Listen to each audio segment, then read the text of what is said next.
Good morning, everybody. Welcome to your Rangers Review morning briefing. It is Monday, the 23rd of June. I'm Derek Clark. I'm joined this morning by Joshua Barry. How's it going, Joshua?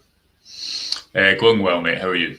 Yeah, all good. I like your bit of foliage behind you. Is that a real plant behind you? No, it's also not new. It's been there for about 2 months, so I'm glad you're paying attention. But no, we have about two real plants in the flat. The rest, for the eagle-eyed, are entirely fake. There you go. Well, there you go. Stevie also joins us. How's it going, Stevie? You get any plants in your house? No. I've got a dog, so plants are a non for me while the dog bounds about. So yeah. Good morning, everyone. Hope everyone is well, but no plants in this house. Yeah, my house is full of plants and foliage. That is, the missus is big into that. So there you go. But we digress somewhat. Lots to talk about. Lots of Rangers news to get stuck into. Before we do just that, a quick word for our podcast sponsors, the great guys at Willows Fencing. If your fence is down, folks, if you need a new fence, these are the guys to call. The Glasgow-based fencing company you can trust and proud partners of the Rangers Review. They've got over 20 years worth of experience and offer unparalleled quality. Their qualified team is dedicated to keeping customers happy, providing exceptional work, and they aim to deliver nothing but perfection in every job. They offer free consultations, and you get 10% off with the code Rangers Review. Head over to their website, willows-fencing.com. Right, where shall we start? Well, one player we'll kick off with Max Aarons, who has agreed a deal to sign for Rangers on loan. Rangers and Bournemouth, of course, were in negotiations about the potential transfer of the full-back, the right-back, and Rangers have agreed to bring him up to Glasgow on a season-long loan. No obligation, no option to buy on the back of that. Joshua, good move for you. As a player, of course, we had the Bournemouth podcaster on. Gave us great insight into him and how it's not quite worked out for him down at the Cherries. If he can stay fit, I know that's often easier said than done. I think Rangers may have a player on their hands for a season here.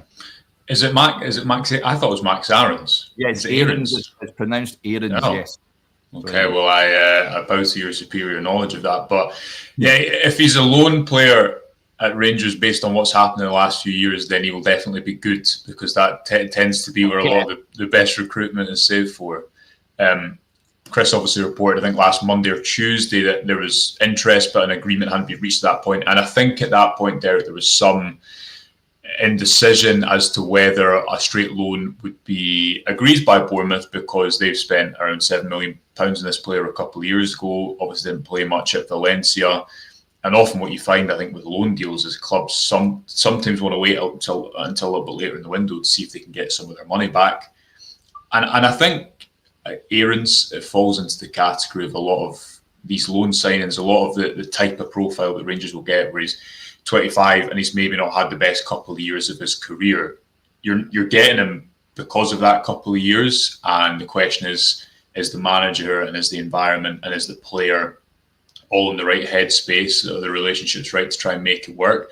I think he gives you an athleticism that this squad badly lack. If you look at the Rangers team last season, the lack of people who could bring you up the pitch, who were just quote-unquote fast. I think Shefty was one of the only real players who could carry the ball over distance, and he's still got kind of areas to work on in that side of his game. So, yeah, I don't mind it as a loan move. And obviously the link there is not only with Martin, but Matt Gill, who is Martin's assistant, who worked with Aarons extensively in the Norwich Youth Academy. Been speaking to a few people about it over the weekend, and by all accounts, at points throughout Aaron's jump into the first team, Gill was always someone who, as one person put to me, always went out to bat for him, whether it be putting him into the first team, getting his first contract as a senior player, and as someone who knows his game really well. We've seen the risks attached to manager-heavy recruitment at Rangers because it's a loan deal. I don't think there's as many concerns with that, and it gives them ultimately gives them cover in defence and a challenge at right back that they badly need, and maybe means, as we've been hinting at, been discussing for the last few weeks, that you will start to see more of James Tavernier at centre back this season. Yep, Stevie, he'll be coming up to play games. I don't even think he played 10 games last season for both Bournemouth and Valencia. But if he can stay fit, as I touched on there, then that's your answer at right back. And as Joshua said there, might mean that James Tavernier, the responsibility on him isn't as great as it once was. Potentially moving in centre back at times as well. But excited about this lad bombing up and down that right flank. Well, it's the age-old question, isn't it? If he can stay fit when he comes here. If he does, then yeah, great. I think he'll be a really good addition. Really quite excited about seeing him. I saw him at Norwich a wee bit, and at that point, he was a very up-and-coming young player. He was linked with a few high-profile £20 million moves, if I remember correctly. Tottenham were maybe interested in him quite strongly, but that tailed off a wee bit. He ended up at Bournemouth, and he's not kicked on. So yeah, well, like every loan, you're having to rehabilitate him a wee bit and get him back to the levels you know he can. But like Joshua said, if you can provide that environment for him, and he spoke really highly of Russell Martin, said he was a father figure and really good for him. So I expect that he'll enjoy himself when he comes up here, and hopefully if we can get him back, then like Joshua says, he brings a lot of energy to that position which we've needed, and I expect that the fullbacks will be really high under Russell Martin and playing quite extensively further forward as well, so we'll need that energy. But yeah, of course, looking forward to seeing him. It's nice to get somebody in the door. Hopefully we'll see that formalised and finalised in the next few days, and then we can get on with getting the next ones in, because that's what's important. But as a starting point, he's certainly a good signing. What do you make of this? Just a loan, straight loan, Josh, an old-fashioned loan, if you like, with no option obligation to buy at the end of it. Why do you think Rangers have gone down that route? Likely because Bournemouth think they can get a bigger fee for a player, or, as Stevie says, maybe rehabilitate him and get him back into the starting lineup down there, although he doesn't seem to be in favour under Iraola. But he came for 7 million a couple of years ago, and I think when Rangers spend 7 million at the moment, or 8 million, they need to be absolutely right and sure that is someone who's going to be a complete game changer.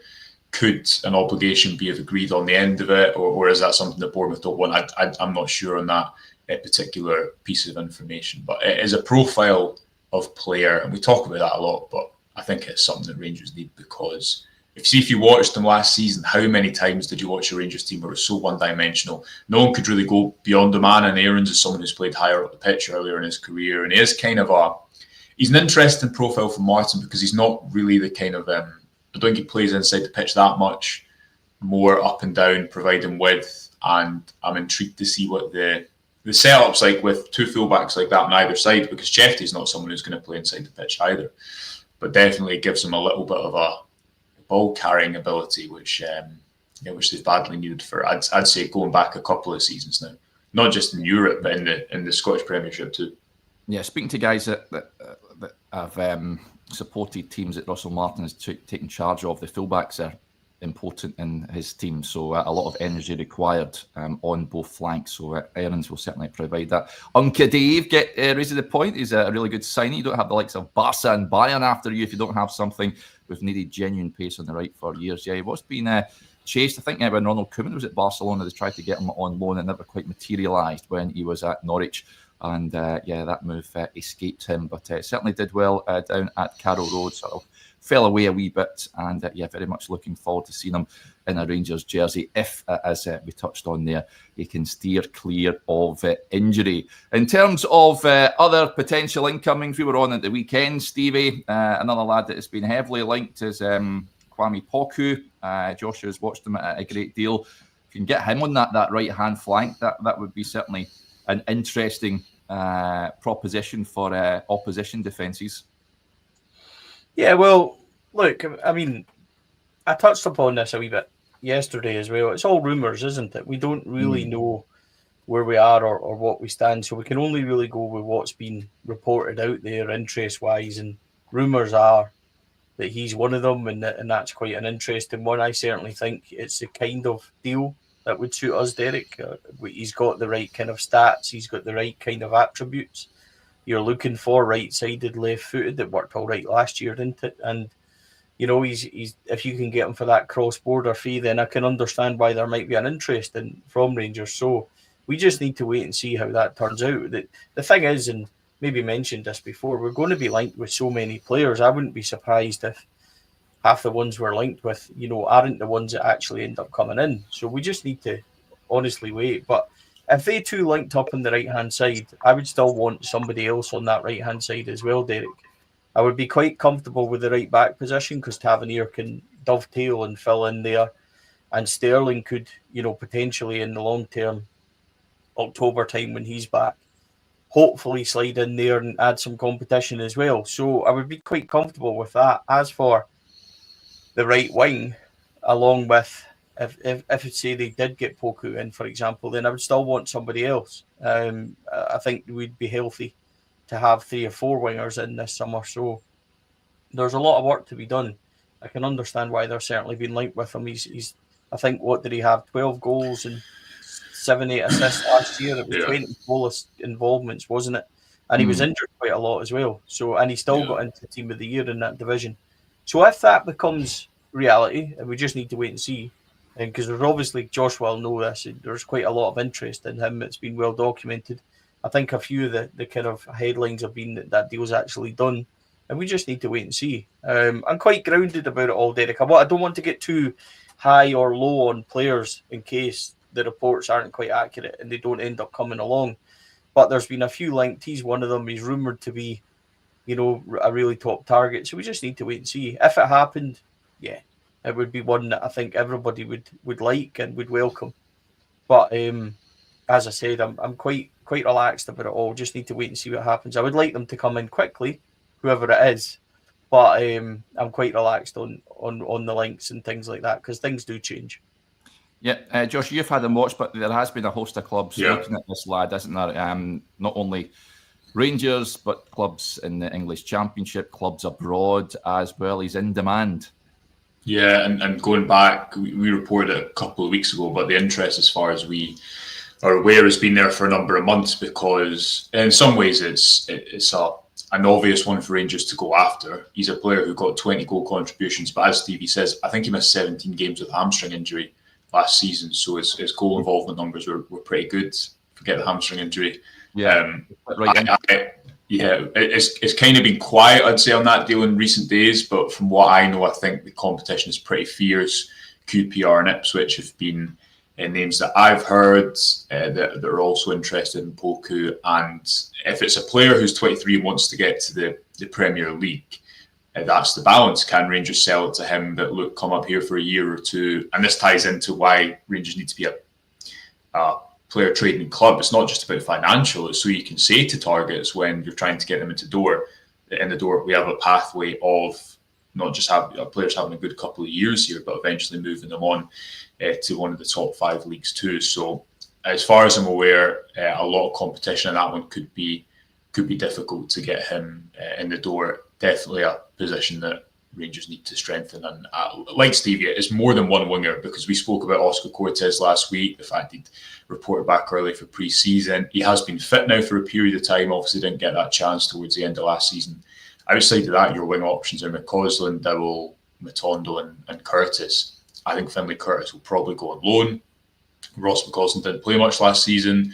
We know about Rabbi Matondo, and I think it's about saving on those wages. And then Kieran Dowell too, had a good 6 months at Birmingham, but it hasn't worked out at Rangers for him so far. And he's not really a winger, is he? So definitely an area of the squad that needs quite a lot of work.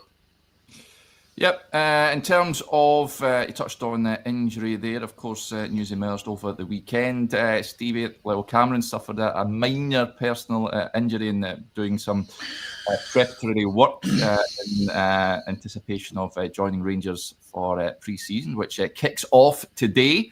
That's hope that's not going to keep him out for too long, because as Russell Martin touched on over the weekend in interviews that he gave to Sky and to Rangers TV, he'll be looking to work the players hard physically and get a lot of information into their heads. I think it's a non-story, to be quite honest. The players are tight and have tight muscles and all sorts all the time. So he'll still report for training today. He'll still go through all the stuff, and he'll be back joining the team in a couple of days or whatever. That's the extent of the story. It's a non-story, Derek. So I don't have an issue with it in the slightest. Hopefully he'll get in and kick on, and the same with all the players that come back today with the internationals and things will join next week. So I'm not overly worried about it, Derek. I don't tend to get too bothered by big headlines. If it suddenly said he had a broken leg or an ACL, then yeah, it would be concerning. But he's got a wee bit of tightness in his calf because he's been doing some running after being on holiday. Whoop to do. So I'm all right with it. I'm relaxed. Derek. I'm okay. I think he'll be a good squad addition, hopefully, and I do like what Russell Martin's been saying with regards to, he does say it a lot when he's asked what are players, what's required. I think he said it on Friday, and he said running and hard work. So I'm looking forward to that being installed. I think a good work ethic won't go amiss there. So I'm relaxed about it all. So, Joshua, you spoke to Tony Docherty, who for me it was a surprise to see him being dismissed last season as Dundee boss. But he spoke at length about Lyall Cameron. What did he say? Can we expect great things from this young lad this season? Yeah, it was an interesting piece on the website over the weekend, as we try to do this with most players who join, get some former manager or someone who knows their game really well. And Tony Docherty's obviously he started managing Lyall Cameron once Dundee had been promoted to the Scottish Premiership, and has kind of had the best view of his rise since, to eventually pitch up at Rangers a couple of years later. He did say he's the only player he's ever seen to complete the bleep test, as in the tape ran out. I know.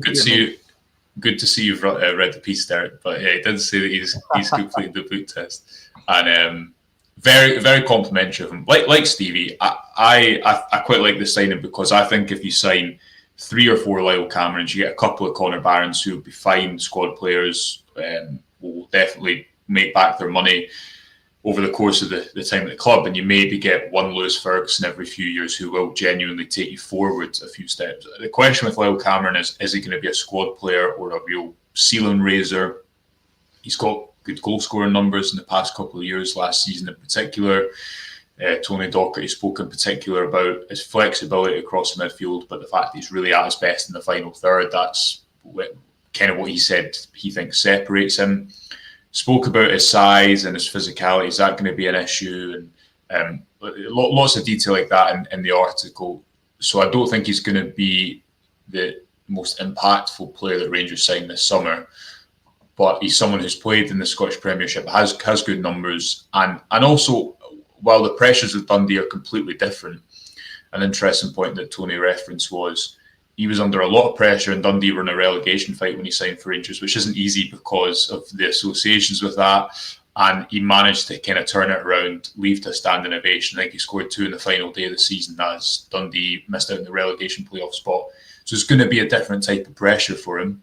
He recognised that, referenced that in his first interview, I think, last week. But I think he'll make some sort of impact this season. And like Stevie would expect to see him at some point, because he comes into a midfield where there's not many really forward-thinking options at the moment. Rangers probably don't have that type of profile in the squad, someone who runs onto things in the final third, really wants to get forward.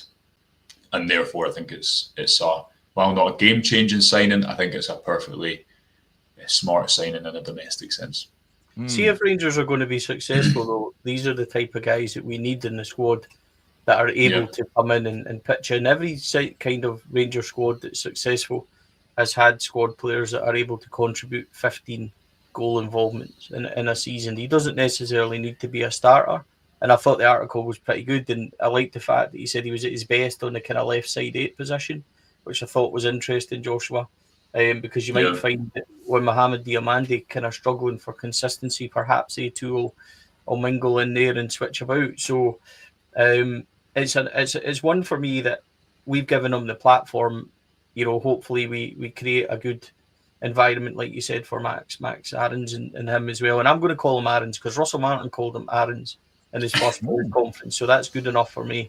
And he'll know him. So I'm comfortable with that, Derek. So I'm hopeful that these boys will come in and kick on. That's what you need. To have a successful Rangers team next year, you need Lyall Camerons and Connor Barons and and your Jeffties and things being your successful squad players that are able to push the first team ones on and really take advantage when they get games. So just my opinion on it, I'm hopeful that I don't think he'll come in and do numbers wise because he'll maybe not get his game time. But if he can pitch in the way that maybe Scotty Arfield did, then I think you're on to a real winner there.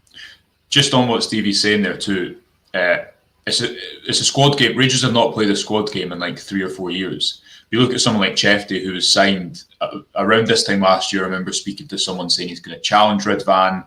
He's an exciting player, but he's raw. And Jeffty ended up playing the second most minutes of any Rangers player last season after James Tavernier. Like, that's not this is Rangers' issue. Is they signed someone like Lyall Cameron, and instead of bedding him in for the first couple of months and bringing him on for the final 30 minutes of games, like you saw with Connor Barron last season, suddenly it's like, oh, can you just sort our entire midfield out and anchor it in Europe? And Barron did well at the start, but I think you saw over the course of the season that he couldn't sit at that consistent level.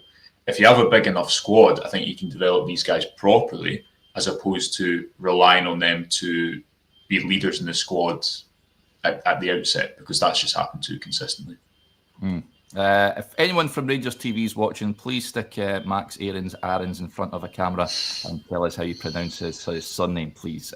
You do that, you're down south, that you get players that come out, certainly in the Premier League, that do that. Certainly helps broadcasters. So please do that when he is paraded with the scarf above his head. This point is interesting from Chris as we talk about potential incomings.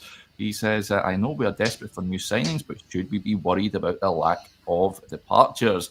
We've discussed lots of speculation over a number of shows now about potential departures, namely Robin Proper, Cyril Dessers, I think are the two headline names that have been linked with moves away. Has this just got a point here, Stevie?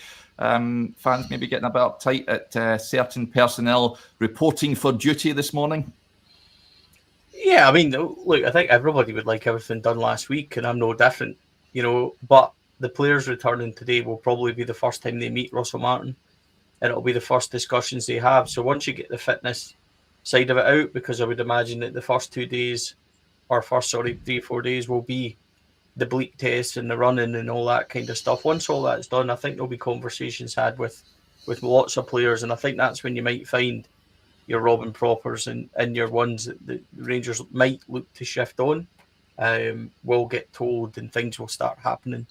So got to remember, a lot of players have been away on holidays, and agents and things like that are away. So June is never traditionally a really busy month when you look at Rangers wise. So I would hope, I don't want to expect, because you can never really know what's going to happen, do you?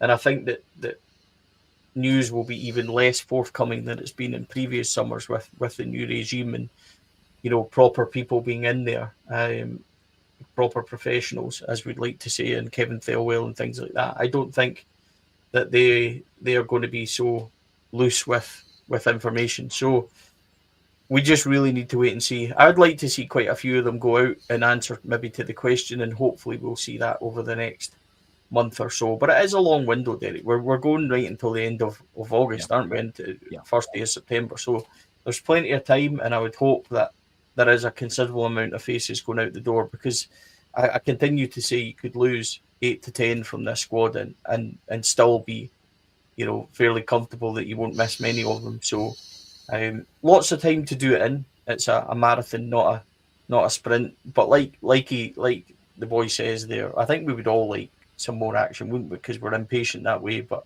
it would be good for it to shift a few of them. But I'm okay with it at this moment, as long as things begin to take shape in the coming weeks. Joshua, here's one for you. When I was on with Johnny on Friday, he brought up Ben Davies coming back, and the likelihood that he could very much fit the mould of what Russell Martin expects in a central defender. Could he have another lease of life under Russell Martin, do you reckon? Oh, this is definitely a question for Stevie, judging by his... how do I answer this question? There's a few factors at play. One is he's still got a year in his contract and he's on pretty substantial wages.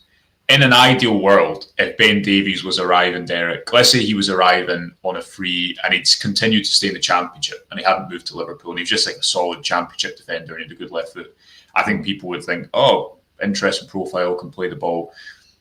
But what you can't get away from at Rangers is optics. And once we've seen it with so many players who struggle at this club compared to others, and also once you've come in and maybe went away, the fans have to take to you as well. I just think there's too much going against that for it to be successful. But as Stevie says, there's a number of these individuals: Jose Cifuentes, Kieran Dowell, Ravi Matondo, Robin Proper, Ben Davies. There's 5 who most people at the outset would think they are going to go. It's a lot of work to get all 5 out the door. They're all on contracts. They all have arguably bigger wages here than they'll get elsewhere. So with Davies, I don't think the issue is that he doesn't have interest, but I think it's going to be a case of, can he match his wages elsewhere? And most likely in the English Championship, obviously played in League One with Birmingham last season. But in the short term, what are Rangers centre-back options at the moment? As Sousa returns, you've got Proper, Davies and then Ciala. Now, you still have a bit of time, a month basically, until the Champions League qualifiers. So I don't think that's going to be Rangers' options when they host Panathinaikos. But I think it is feasible that there's a little bit of a stagnation in terms of players going out, probably as we saw last summer, where Davies was playing. He played the opening day of the season away at Hearts, didn't he? I'm pretty sure, alongside John Souttar, I think. Yeah. Not entirely forgettable. I think so. Yeah. Not a lot happened, to be honest, but I think you'll go for it. Yeah. So I wouldn't. I do get to a point that he's a good left-footed defender. If it's me, I'm looking to recruit at least 2 centre-backs. I think it'll be Connor Cody and another. You've got Clinton and Ciala there. You've got John Souttar. I'd be looking at Cody and then like a really young, athletic centre-back who can defend a high line. Well, as well as in Ciala. And then the question is he one of the 4? Or does he go out on loan? I'm not sure. So lots of decisions to be made. And also what we need to remember within all of this is Martin's obviously been in the door a couple of weeks now. All these discussions have been taking place behind the scenes. He's not actually seen the players in training, and all managers will want to have a period of time where they see the players, they have a conversation with them. There's always a surprise in pre-season. I'm sure there'll be conversations he has which makes him think that, and he referenced this in his media day, giving certain people a second chance. So it's going to be intriguing to see who and if they are. Yeah, I just looked at that. Ben Davies did play 60 minutes. He was replaced by Balogun. So did Scott Wright. So did Tom Lawrence. So did Cortez. All behind Dessers, and we wondered why we drew 0-0 in that game. But hey-ho, that was quite a scary 11 just looking at it there. But yeah. Lawrence, Wright, and Cortez behind Dessers, and we didn't score. Shock. Yeah, holy moly. Freddie with the point says Encella did enough at the end of last season, so he could be one of the 4. I agree, Freddie. I want to see more of him in a Rangers jersey. I think he's showed enough from what I've seen that he's good enough to be part of that contingent. Josh mentioned Connor Cody there, Stevie. Rangers, of course, heavily linked with him. There is interest in him. Be a good addition for you, would you reckon?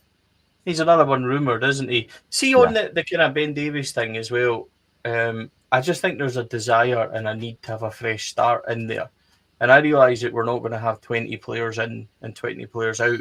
But see the nucleus of the squad that's let Rangers down and have done now for a couple of years. Ben Davies isn't a one season kind of, we're writing them off. Ben Davies has been there now for a few, and he's not succeeded because he doesn't have the skill set for our game. Ciala's an interesting one because he's got the ability to pass the ball. He's got a good positional sense, but he's physically miles away from the demands of the Scottish game, and he's not educated enough when you deal with the kind of strikers that you'll come up against in Scotland. And I don't mean this to be disparaging, but experienced guys, guys that go to the likes of Kelly and St Mirren and stuff, and have done the rounds, so they know the game and they can play on the young guy for a wee bit. And Ciala needs to learn that side of it. So yeah, I would agree he can be one of the 4, but I'm not sure he's quite ready yet. So he's an interesting one. It depends on what happens with Martin, and maybe he's learned a lot from that spell in the team. But for me, the likes of Ben Davies and that, and I laugh because Johnny does this. He suggests these kind of controversial things just to get a discussion going. But I wouldn't I wouldn't be looking to give time to Cifuentes, Ben Davies, Kieran Dowell, Ravi Matondo. The likes of these boys for me can all go, because I feel like the freshness needs to come from selling these guys as well, and I don't think they offer anywhere near enough, Derek. So on Connor Cody's an interesting one. Obviously comes with experience. I think he has 11 caps for England. He's pretty much, I think he played 22 times for Leicester last year, and more towards the end, once Ruud was in, he played quite a lot under Ruud van Nistelrooy because he liked his experience. He's obviously a good organiser and stuff like that, but there's zero pace there, Derek. And that's a big concern. Now Davy Weir had zero pace, but Walter played a deep style, and now we're not going to do that under Russell Martin. So I don't think that it's one that if he perhaps is to twin up with John Souttar on that right hand side of defence, and they were the two number fours, your right hand side of defence, I think most people could say, right, okay, might help John Souttar not having to play every single week, and you could do that. But is Connor Cody coming here to do that? I'm not so sure. Then who plays on the left side? Because John Souttar can't play on the left side. We've seen that before, or he's not as comfortable on the left side. So I don't know. It's one that I don't like the no-brainer thing that people say, because they're often, when we say as Rangers support he's a no-brainer, it's often the ones that come up and they don't do that well. So I'm a bit, I'm willing to wait and see what the plan would be. He's another one that's rumoured, isn't it, to be quite close, and we just need to wait and see what's happening with him. But he would certainly bring experience and that leadership that you're looking for, which is a different dynamic to what we've shopped in recently. But it would be, I would be looking to see where he would play and stuff like that before I kind of committed to seeing where that goes. I don't know a lot about him, I've got to be honest. I don't know where he's comfortable. I've read people saying, about the kind of physical side, he might struggle, but he's not. He's got a stature that would suggest he would be okay. So it's one. I'm a bit unsure on exactly how good he still is, or things like that, Derek. So I'm not an expert on Connor Cody, I'm afraid. Yeah. Love this. Mark says, can we not find a big Mel Sterling somewhere? The Flying Pig, he was a good player. Did an interview with him a good few years ago on the website. I like his celebration. Yes, cracking big player. And I'm not too sure what he's up to now. He's often seen at Ellen Road. He's much loved down there as well. I think he's an ambassador or whatever down there. But cracking big guy. We'll round off with this. Malt Whiskey says, Modern Bears EGM today. What we're expecting to hear. Chris is in attendance for us, and he will be speaking to the attendees, the big headliners, Andrew Kavanagh and Parag Marathi later on this afternoon. And he will be joining me on a special post-EGM show when he'll join us live this afternoon, folks, and we can discuss what was said. So very interesting to hear what these two guys have to say, Joshua.